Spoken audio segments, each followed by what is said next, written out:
किरोड़ी लाल जी किसी के नहीं बोल रहे हैं, वो इस पर्ची सरकार को भी बदलना चाहते हैं और मेरे तो क्या पक्ष में बोल रहे हैं, मेरे तो ईडी लेकर के आए, मेरे तो ईडी, मैं साडू भी दो तरह के होते हैं दूसरे वाले हमारे नेता प्रतिपक्ष सम्मानीय टीकाराम जूली साहब के जन्मदिन के ऊपर आज इस कार्यक्रम में बधाई देने के लिए, शुभकामनाएं देने के लिए, चिरंजीवी हों, बहुत आगे बढ़ें, पार्टी की सेवा करें, समाज में, प्रदेश में अपना इसी तरीके से झंडा बुलंद करते रहें। और मैं समझता हूं कि पूरे देश के अंदर हमारी पार्टी कांग्रेस पार्टी में एक ऐसा युवा नेता जो दलित समाज से आते हैं, और मैं समझता हूं कि खड़गे साहब के बाद में इन्होंने जो अपनी पहचान बनाई है पार्टी में काम करते हुए, और राजस्थान की विधानसभा में जिस प्रकार से इस पर्ची सरकार को जो नाकों चने चबाए हैं, जो इनकी नाक में नकेल डाल करके इनसे जवाब जनता के मुद्दों के ऊपर लेने का जो काम कर रहे हैं, वो बहुत ही प्रशंसनीय है, सराहनीय है। आज इस मौके के ऊपर मुझे अलवर आने का मौका मिला, तो निश्चित रूप से बहुत खुशी की बात है। और ये जो मेला मैं देख रहा हूँ, और अभी बताया गया मुझे कि ये प्रतिवर्ष एक मेला लगता है जिसमें जूली साहब का जन्मदिन आता है, तो उस दिन पूरे परिवार को, सब मित्रों को, शुभचिंतकों को, पूरी पार्टी के तमाम कार्यकर्ताओं को इनके जन्म दिवस के ऊपर बहुत बहुत बधाई और बहुत बहुत शुभकामनाएं। आपकी जोड़ी राजस्थान में और क्या कुछ नया करने वाली है, ऐसा ये 2028 में हम सब मिलकर के सरकार बनाएंगे और 2/3 मेजोरिटी से सरकार बनाएंगे।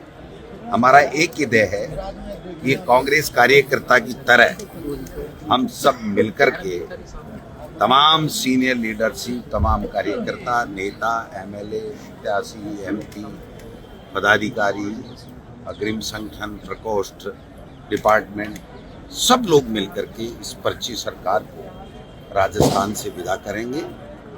मैं समझता हूँ कि जो लोगों की समस्याएं हैं, पीड़ाएं हैं, उनको हम लोग इस सरकार तक, गूंगी बहरी सरकार को सुनाने में हम सक्षम होंगे। आप देख रहे हैं कि आज किसान को लाठियां खानी पड़ रही हैं खाद के कट्टे के, 10-10 दिन तक वो वेट करता है, और उसके बाद में वो उस भीड़ जो किसान खाद लेने जाते हैं, उन्हीं के साथियों की पैरों के नीचे कुचल करके रोने को, आंसू बहाने को मजबूर हो जाता है। इस तरह की निकम्मी सरकार, और वो जश्नों में डूबी हुई है। आपने देखा होगा कि जिस दिन बाबरी मस्जिद को ढहाया गया था, उस दिन का दिवस, शौर्य दिवस के ऊपर बच्चों को पढ़ाना चाहते हैं। क्या साबित करना चाहते हैं? इस देश में नफरत फैलाना चाहते हैं। हिंदू मुस्लिम भाई भाई, सिख ईसाई भाई भाई, सब में एक भेद करके अपनी राजनीतिक रोटियों के लिए जिस तरीके से ओछी राजनीति ये लोग बात कर रहे हैं, मैं समझता हूँ ये देश और प्रदेश के लिए और छत्तीसगढ़ जो वापस ले आदेश वो शौर्य दिवस वाले ले लिया तो झगमराएंगे ना वापिस। ये खुद भी तो विदा हो रहे हैं, ये तो खुद भी विदा हो रहे हैं। आप पूछो ना किरोड़ी लाल जी को, ये छापे डाल रहे थे। अब जो जिन्होंने सरकार की सह के ऊपर गोदाम भर लिए और ब्लैक में बेच रहे हैं, उन पे छापे कब डालेंगे? क्योंकि उन्हीं के नजदीकी लोग हैं, बहुत नजदीकी लोग हैं जिन्होंने इसका फायदा उठा करके और स्टॉक कर लिया, किल्लत हो गई।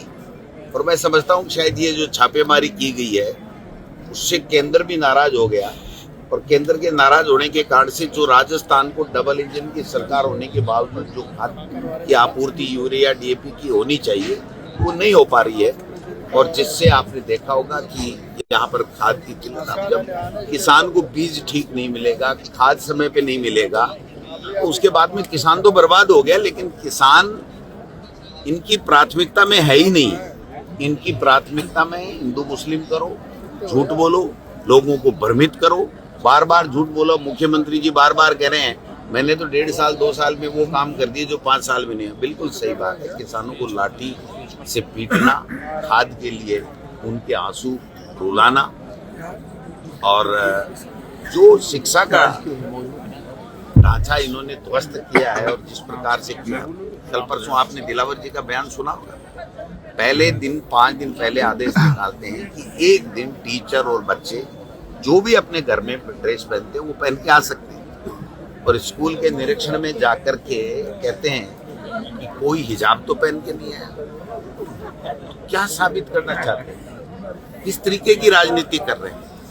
मैं समझता हूँ ये जो आरएसएस आपके पक्ष में बोल रहे हैं, किसके पक्ष में बोल रहे हैं?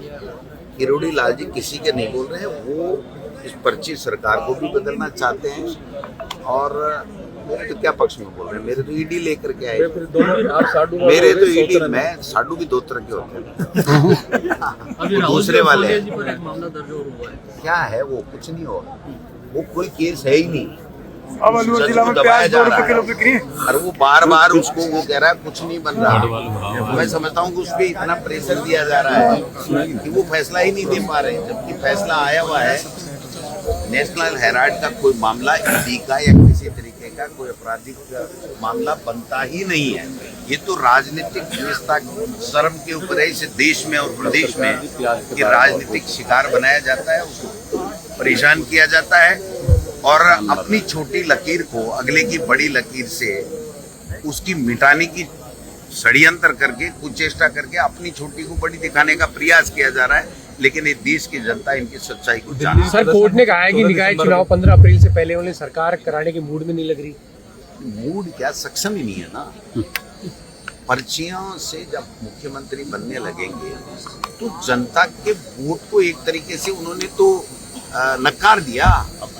किसी ने प्रदेश में एक भी वोटर ने कभी सपने में सोचा था क्या कि राजस्थान का मुख्यमंत्री भजन लाल जी होंगे, पर्ची निकलेगी, एक भी ताली बीजेपी के एमएलए की नहीं बजेगी और जबरदस्ती थोप करके चले जाएंगे?